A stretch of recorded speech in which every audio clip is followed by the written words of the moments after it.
Hello, I'm Sherry Sturman, Director of Crayola Education. Welcome to Crayola's Art of Learning program. Art helps children learn about themselves and others.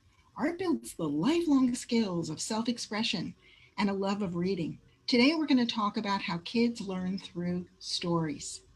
So grab some art supplies and get ready for a hands-on learning session. I'm thrilled to introduce today's guest, TheArtofLearning, a children's book author who started his writing career by writing caring sentiments for homework.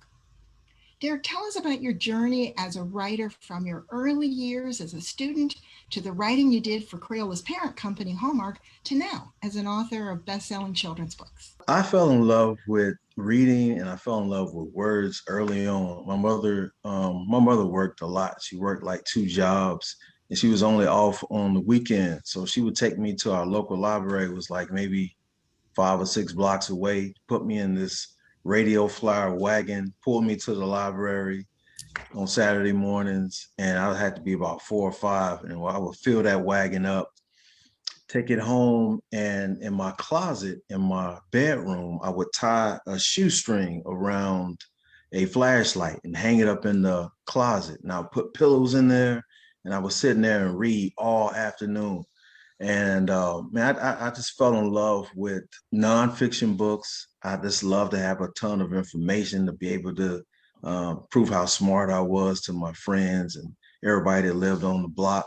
But I didn't start writing until I was 10.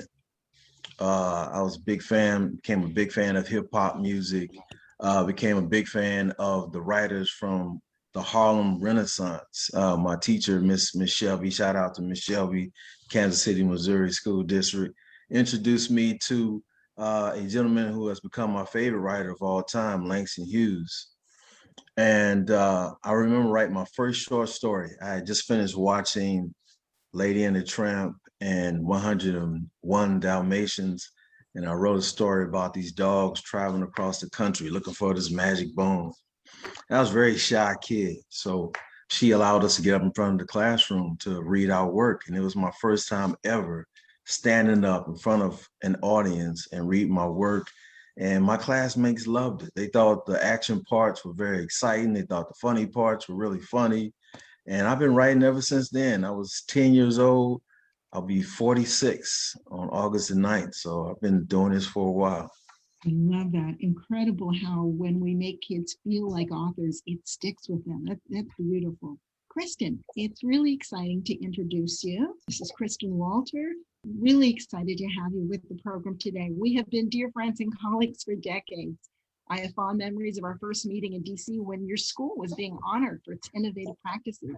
And then, of course, the years that we worked together as Crayolians doing teacher professional development. Tell us about your background as an art educator, a literacy specialist, and now your work focused on instilling the love of reading in kids. My background is actually in the arts. So I'm dual certified in art and music education and taught both for many, many years. And then very quickly realized that students were able to learn best when they had multiple modes of sharing their learning. So if they were learning a science unit, if they were exploring a nonfiction unit, if they could have an arts component that either let them act out a certain portion of it, or especially the visual arts are so closely tied to the content areas. If a student could show their understanding of a text by creating a picture and then explaining the choices in their art and how that supported their learning, not only are they tying into the subject matter, but if you have a student and English isn't their second language and suddenly they're using language to explain these choices, it's such a deeper conversation and connection for not only the child, but for their peers and the teacher. Just that conversation would become so rich. And then that's about the time that I met you and was able to further my work in arts integration and working with those ideas and helping to bring those to teachers across the country. I really love the aspect of literacy and using literacy paired with the arts to help students explore their understanding and their learning, and then also to help them develop themselves as authors, not just consumers of the information. I think using words and visuals is a great way to give children voice. And now work at World Reader as their director of programs, launching our program in the United States and bringing a wonderful, very rich biliteracy or bilingual collection to children all across the United States and their families, so they can have these really rich conversations that are play-based and action-based and arts-based in the home. So Derrick, you've received the Newbery Honor Award, the Coretta Scott King Award, the Ezra Jack Keats Award. You are truly a most accomplished author of children's books. While each of your stories is unique, there seems to be a thread that's running through them about empowering confident, brave kids. Tell us what inspired this focus and what other common threads you have in your books. I think a lot of it comes from just growing up. I mentioned before how I read a lot of nonfiction books. I think the first book that I saw with a character that I can identify with was Ezra Jack Keats's Snowy Day. But there were not a lot of options, and I was so hungry for words, but I think I was even more hungrier for imagery and for stories that kind of mirrored mine. So I grew up listening to a lot of music, coming from Kansas City, Missouri, which is one of the founding homes of jazz music. Just grew up listening to a lot of blues. My family is from Clarksdale, Mississippi, which is in the Delta, which is the home of blues music. I grew up listening to a lot of R&B, like I said, hip hop before. So we had a huge music collection. And back then, for all you kids, music used to come on these things called albums and vinyl. And in the vinyl sleeves, on the cover of the vinyl sleeves will be all the lyrics on every single song. And I would copy down song lyrics from artists like Earth, Wind and Fire, Stevie Wonder, and Roberta Flack. And those were my first experiences with songwriters who shared experiences that were close to me.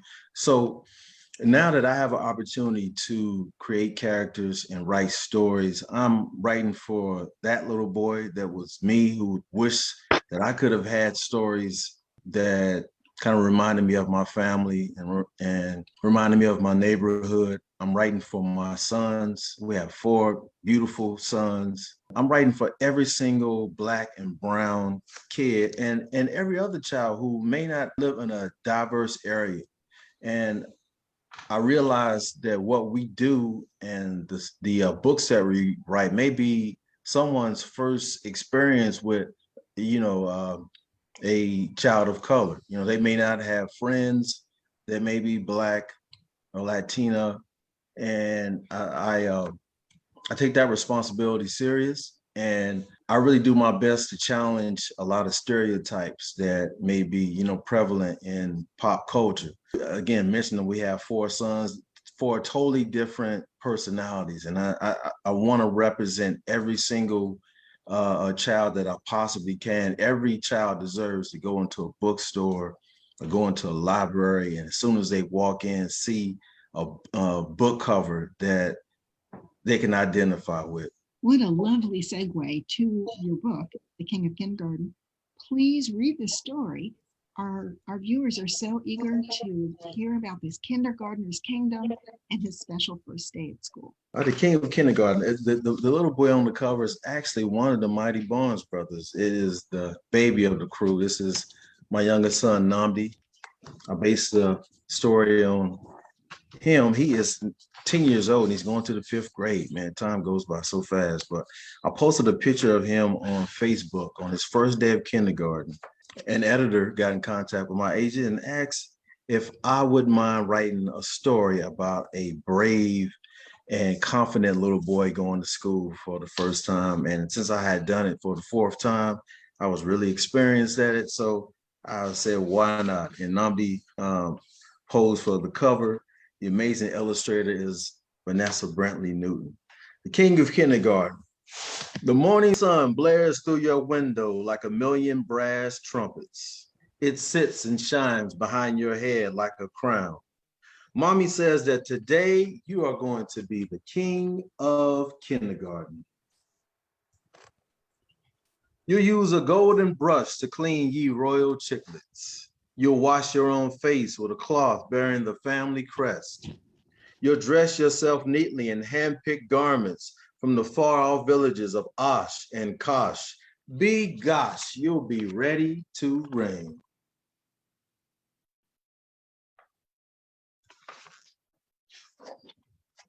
My baby is heading to school, Mommy will say during breakfast.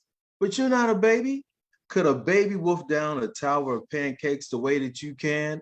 I don't think so. You're growing up so fast, Daddy will say, and he'll be right. I can't stay the same size forever, can I? One day I'll be taller than you, Daddy, and you'll be my little man. Daddy will laugh, but you will not be joking.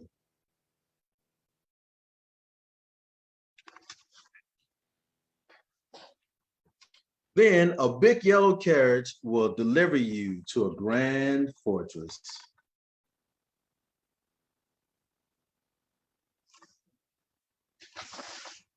As you walk up to the towering doors, you'll remember Mommy saying, hold your head high and greet everyone with a brilliant, beaming, majestic smile, for you are the king of kindergarten.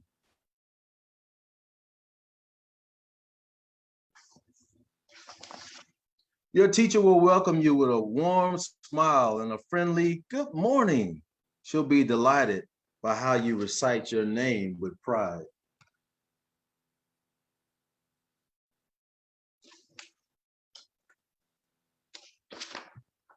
When you head to your royal seat, the kids at your round table will wave and say hi, like they've been waiting on you all summer. So you smile back, return the wave, and give them a cheerful, hi, everybody. The truth is, you couldn't wait to meet your kindergarten kingdom either.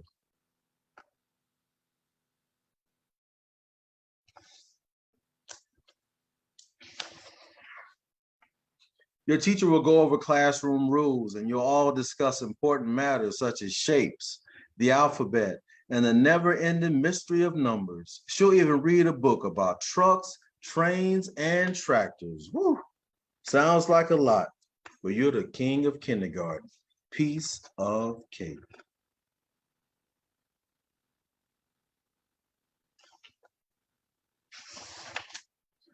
You'll show your bravery at recess when you go up to one of your classmates and ask, Marie, do you want to play with me?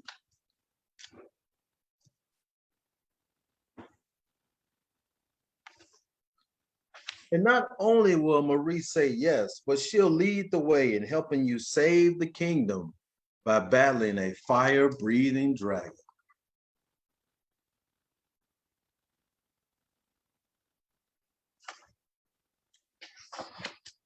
In the cafeteria, the boy sitting next to you will be missing a dessert.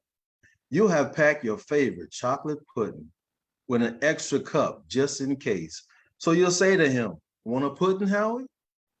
He'll say thanks, and you won't mind at all, because what could be cooler than sharing with new friends?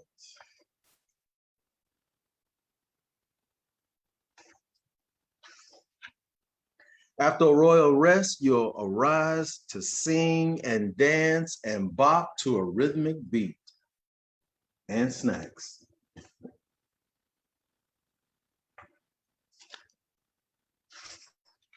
The day will be one you'll never forget.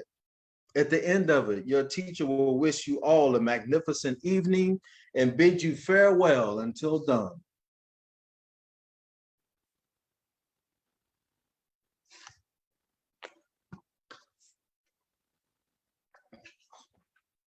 On your way back home, you'll think of all the things you can't wait to tell your parents.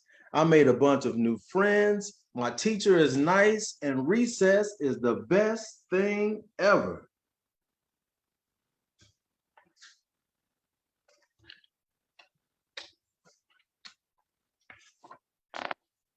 And tomorrow, it will begin again. Another day as the charming, the wonderful, and the kind king of kindergarten. Lovely. Wow, this child's enthusiasm for going to school and meeting new friends, it's contagious. So the joy that you put in here, that he radiates, it really excites everybody about starting a new school year.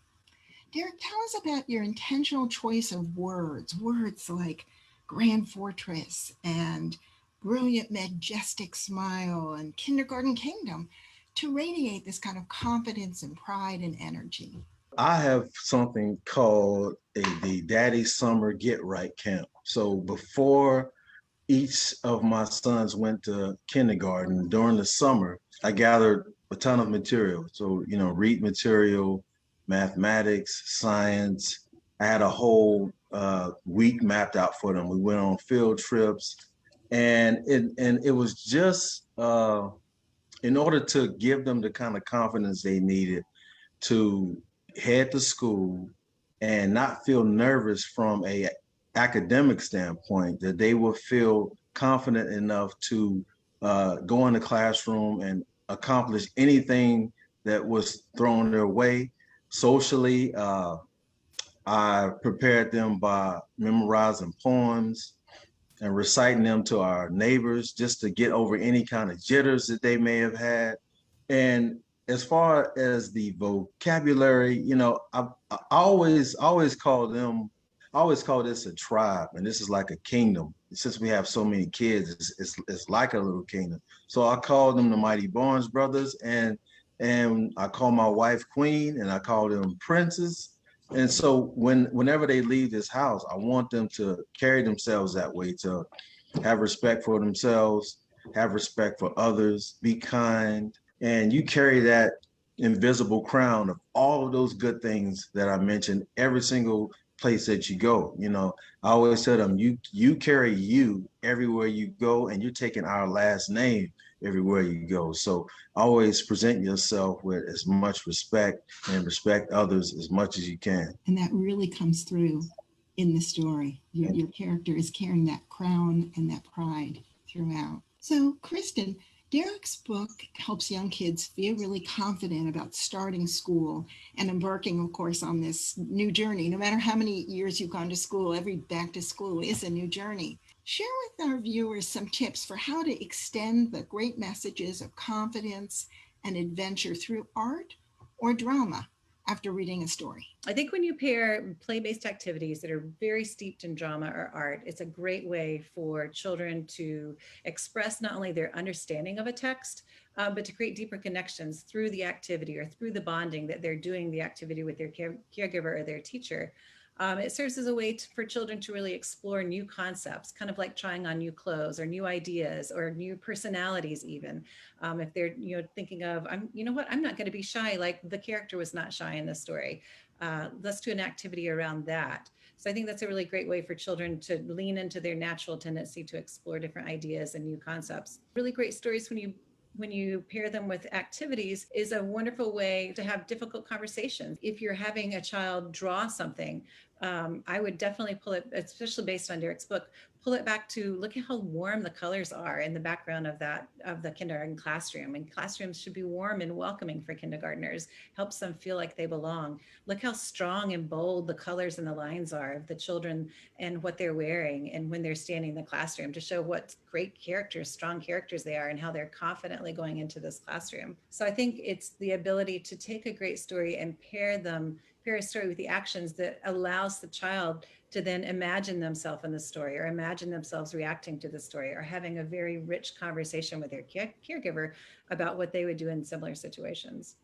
Great. Kristen, your experience, your expertise as an art educator and a literacy specialist really came through in your answer there. You were just linking all of those visual literacy clues with the reading opportunity and comprehension. Thank you. Let's talk about another way to really deeply read images as if they were text.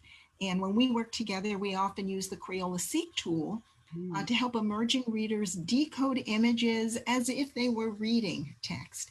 Could you please walk our viewers through the Seek tool and think about how they might use it with book illustrations or children's art that kids have made, or images that they see in museums, public murals, What are ways to use Seek? This is one of my favorite tools. It's so easy to use. It's very easy to remember. It's sticky. It lends itself to such a complex understanding and conversation for a teacher or for a child to have about what they're seeing. The S is just very simple. It's what is it that you see? What we saw was the background, the warm colors in the classroom. What we saw was the sun shining in very authentic ways throughout the story, whether it was in the morning when the child woke up, riding on the bus at the end, when he's sharing and he's, having such great behavior there. And then what's the evidence of what I see? The evidence of the soft colors in the background, the evidence of the children, wearing bold, confident colors, bold lines there, the evidence of the sun, the rays of the sun representing the crown, and then really thinking about how would I explain the artist's decisions. And I think multiple times when I'm looking at world reader books and I'm working either with children's groups or adult leaders on this understanding of evidence in the text, I think it's the same thing with visuals, is that what's the evidence and then what's the explanation of why the illustrator would choose those pictures to represent the author's viewpoint. And I think, listening to Derrick talk about his family, it's very clear the explanation of the sun shining behind the prince that is his son, and the confidence that he instills in his children before they go off to school. And so those confident, bold colors, the actions, no one's shoulders are slumped, all the children are standing up, the children are always, together. Just you can tell it's very tied very closely to the words that he's chosen. And then what is it that I know and what I want to know, the K there. I know that, this child is on his first day of school. I know he had a great conversation with his parents going into the first day of school. So he felt very confident and great about it, which is a great modeling for mothers and fathers who may be hesitant about sending their child to school. A great way to look at that and send them off with that really positive conversation. But then what do I want to know? I want to know what happened at the end of the day. What were the conversations? What would the room look like? What would the illustrator use to show the next part of that story? That is just the tool in a nutshell in the way that we've used it. But again, it's just a really great way for assisting children on reading illustrations and artwork to lead to a really rich conversation. And as you said before, having kids do their own art after the story. So Absolutely. if children were drawing their own first day of school or their own kindergarten kingdom, then using Seek to read the art that the kids have created. So Derrick, crowns are another thread that we see in several of your books. This book, as well as your award-winning Crown, the Ode to a Fresh Cut. And crowns grace the cover of both of those books. Words that you use really do make kids feel like royalty. And this iconic head covering symbolizes strength and self-determination. We would love to hear why crowns are so important in these books. The crown obviously symbolizes the fresh cut and how the kid feels after they come from the barber shop. And it's really a book about confidence and about how we see ourselves when we look in the mirror, regardless of what it could be, a new haircut, it could be a new pair of shoes. We all know that feeling of receiving something new and something that really helps to boost up our self-image. And I wanted to write a poem where this boy had a ton of self-confidence when he went out into the world and face everyone in his community, that he was a reflection of all the love and the hope that his parents and that his family feeds into him every day. And the book was really not as much about a haircut or the barbershop experience, but how this little boy views himself and how he wants the world to actually see him. It's been so fun, man. It's been the greatest part of my life, really. Just being the center of this family, raising these boys, my wife, and man, yeah, I get kind of emotional when I talk about them, but these are my guys, man. and they are the inspiration for most of my books. I think about them, I think about their peers. And the mighty Barnes brothers, you'll see themes of them in almost every single thing I write. You've got an activity for families who are joining us and for Yes, students who are at school or in programs to make their own wearable crowns. I did. I actually colored these, and I haven't colored anything in a long time, but these are the King of Kindergarten crowns. And then now there are so many products I use to color these beautiful crowns here. I use metallic markers. I use a royal purple that was in this one. And I also use colors of the world markers to color these two. So um, my fifth grader is at camp right now, and he colored his crowns, but I don't know where he put his crowns. But you can cut these out and have a grown-up help you maybe cut some holes on the side and tie a string and maybe tie it on and have your own crown and walk around and say words like regal and majesty and you know, maybe wear a sheet as a cape, you know. So yeah, these were very fun. I'm gonna cut these out later. I'm gonna put one of these crowns on.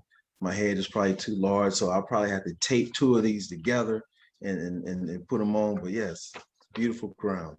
And love how you've tied the art, right? The visual drawing and coloring in with that dramatic piece of putting your cape on and using regal vocabulary. Beautiful. Nice to tie in all the arts. So for those of you who are watching, now that you've seen Derrick's crown, it's your turn. Grab some crayons, markers, paper, and remember the crowns can look really different in their design and the way you decorate them. You might put on some gems or some glittery gold.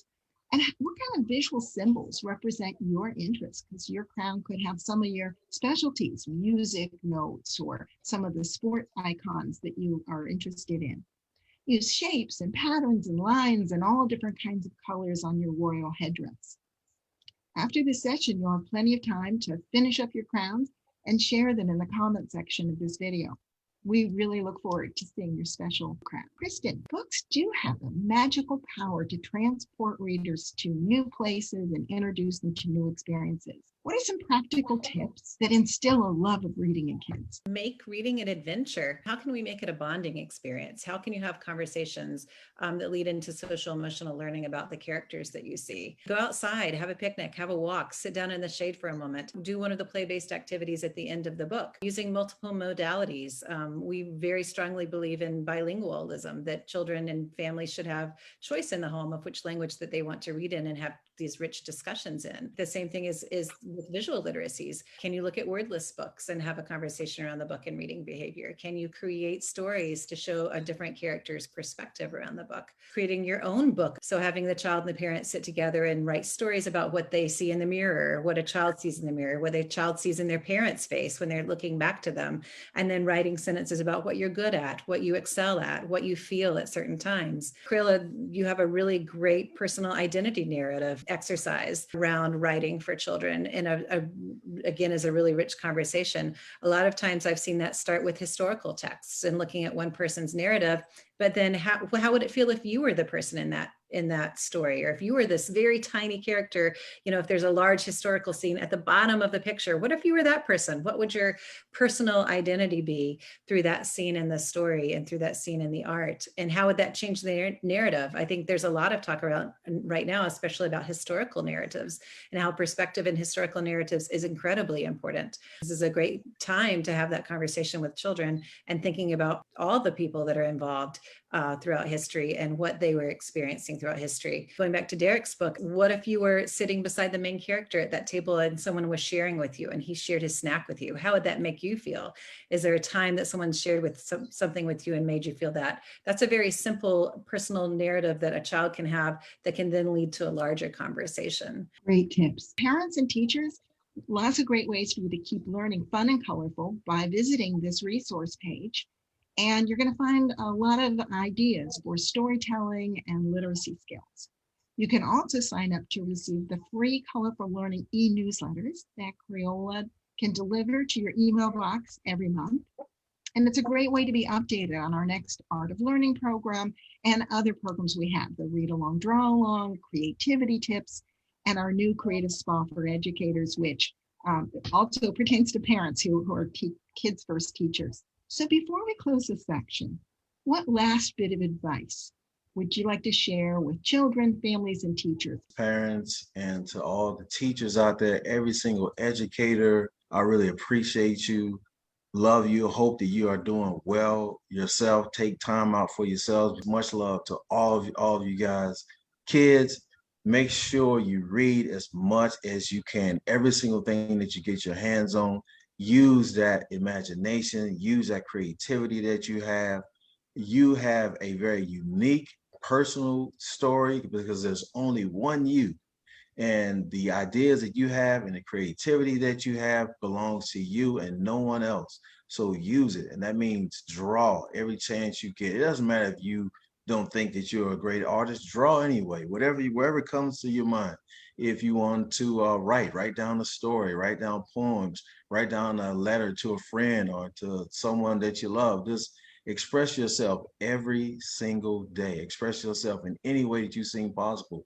Make music, make jewelry, but be creative every single day, guys. And be respectful to your teachers, be respectful to your parents, and give somebody a big hug. As soon as we get off of here, teachers, parents, kids, soon as we're done, give somebody a big hug, because sometimes that can make the difference in having a great day and having a mediocre day. I'm gonna go hug all of my sons, even though they're much larger than I am. I still hug them on. Teachers, equity at the heart of your materials planning, choosing materials that children see themselves in, or that are a window to the world around them, depending on where they are, is so important. And it means a lot. Kids observe everything, and it's so meaningful for them to see themselves in a story, or to see for a story to provide that extra background that they may not ever encounter in their lives without you providing that opportunity. And then parents too, life is hard and it's busy. Taking the time, 5 or 10 minutes to snuggle with your child, and caregivers to snuggle with your child and read a book and have a conversation, and to focus that conversation on that child and listen to what they're telling you about that story, I think is such a great bonding activity around books and around literacy that really is doing a good thing for you and your child. I love the way you both emphasize the creative experiences in reading build those connections, those relationships between kids and those around them. Really important messages. In closing, we want to thank TheArtofLearning and Kristen Walter for inspiring us today. We also want to thank our friends at Penguin Young Readers for publishing Derrick's wonderful book. And special thanks to all of you who have joined us in this program. Peace, y'all. Have a great school year. Bye-bye. Have a wonderful year and happy reading. Thanks so much. Bye-bye.